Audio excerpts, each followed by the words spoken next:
All right, let's get into it. Today, we are talking about a true icon of aviation history. An engine whose design, and honestly its sound, pretty much defined a whole era of flying. We're talking about the Radial engine. You know, that quote just hits the nail on the head, doesn't it? It perfectly captures that raw, almost primal experience of these machines. It really isn't just an engine. It's like a piece of living, breathing history that you can actually hear and feel. And that really is the big question, right? So what exactly is this star-shaped beast, and how did it come to completely rule the skies? Well, that's what we're going to break down. We're going to look at how it works, why it got so popular, and what its legacy looks like today. So let's start by popping the hood. Okay, so to really get why this thing is such a legend, you gotta understand the mechanics. Let's dig in and see what makes this engine so incredibly unique. So here's the deal in a nutshell. You know the engine in your car? It's probably an inline or V-shaped engine. Well, this is totally different. The cylinders are all arranged in a circle, radiating out from the center, kind of like the spokes on a wheel. And that star shape? That's not just for looks. It's the absolute key to everything that makes this engine special. So this is where it gets really clever. The engineers had this huge puzzle to solve. How do you get all those pistons, all coming from different angles, to turn just one single crankshaft? The answer is this brilliant system with a master rod and then articulating rods. Basically, one piston is the leader, the master, and it connects straight to the crank. All the other pistons are attached to a ring on that master rod. It's like this perfectly coordinated mechanical dance, and it's what makes the whole compact design possible. Here's a cool little detail you might notice. Radial engines pretty much always have an odd number of cylinders in each row. You know, like 3, 5, 7, or 9. And there's a really good reason for that. It's all about the firing order. Having an odd number lets the engine fire every other piston. This creates this really nice, smooth power delivery, which is a huge part of why they were so reliable. All right, so we've seen how it works. But how did this design lead to a complete takeover? I mean, why was the Radial engine the undisputed king of the skies for almost 30 years? Well, this chart really lays it all out. When you put it head-to-head with an inline engine, the Radial's big win was its sheer simplicity and toughness. Think about it, it's air-cooled. That means no heavy, complicated liquid cooling system. No radiators, no coolant lines, none of that stuff that could get damaged and cause a total engine failure. So yeah, it had a big, blunt face that created a lot of drag, but for a long time, that rugged reliability was worth it. And that really is the fundamental trade-off, isn't it? On one hand, you get this amazing power-to-weight ratio and just legendary toughness, but on the other, you're sacrificing aerodynamics.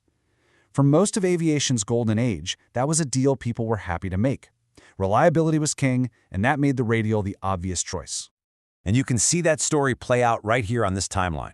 I mean, Charles Lindbergh bet his life on a Radial to cross the Atlantic, and he won. Then you get to the 30s and 40s, and they're just everywhere, powering some of the most iconic aircraft of World War II, like the Corsair and the B-29. By 1944, engineers had pushed this design to its absolute limit, creating an engine that was just a masterpiece of raw power.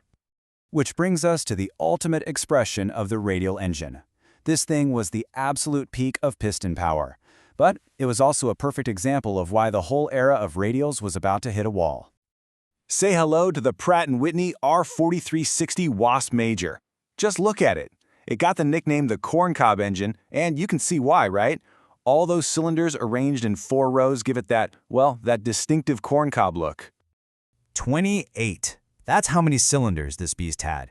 28 cylinders, laid out in 4 rows of 7. I mean, just try to wrap your head around that for a second.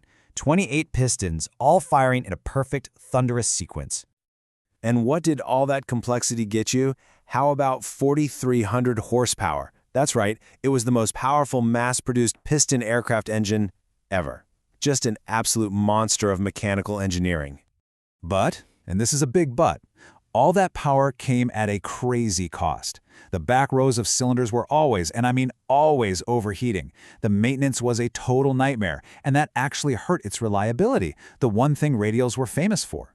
And to keep it cool, you needed these big flaps that created more drag, which meant you needed, you guessed it, even more power. It was just this vicious, unsustainable cycle. So yeah, the Wasp Major was pretty much the last hurrah for Radials in frontline military planes. But that doesn't mean the story just ends. The Radial engine is far from dead. So where do you find them today? Well, first, let's talk about why it disappeared from the mainstream. The answer is simple. The jet age arrived. Suddenly you had these new turbojet and turboprop engines that were simpler, more powerful, and way more reliable. They made these super complex piston engines like the Wasp Major obsolete almost overnight. But its legacy? Oh, its legacy is everywhere. It's that thundering sound you hear at an air show when a restored World War II warbird flies by. That incredible power-to-weight ratio makes it a favorite for those wild, high-performance aerobatic planes. And you know, its mystique is alive and well in the home-built aircraft community, where people just absolutely love its unique character. And get this, they are still making them brand new today. I'm not kidding. There are companies out there like Verna Motor over in Czechia building modern radials for the light and experimental aircraft scene. It just goes to show you, the appeal of that round engine has really never gone away. And that kind of brings us full circle. The one last question. Today's engines, they're incredible, right? They're quiet, they're efficient, they're marvels of technology. But as we've gained all that, I have to wonder, what did we lose from that age of pure, unadulterated mechanical roar? Just something to think about. Thanks for joining me.